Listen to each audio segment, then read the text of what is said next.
পুলিশের ব্যারিকেড ভেঙে প্রধান উপদেষ্টার বাসভবনের সামনে সরকারি কর্মচারীদের বিক্ষোভ, ছত্রভঙ্গ করতে রাবার বুলেট, টিয়ার শেল ও জলকামান নিক্ষেপ, বেশ কয়েকজন আহত।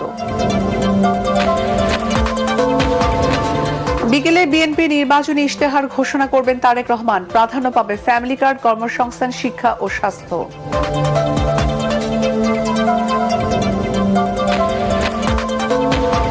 যারা দলের কর্মীদের দুর্নীতি ঠেকাতে পারে না তারা রাষ্ট্র সামলাবে কিভাবে? বরিশালের জনসভায় জামাত আমিরের প্রশ্ন।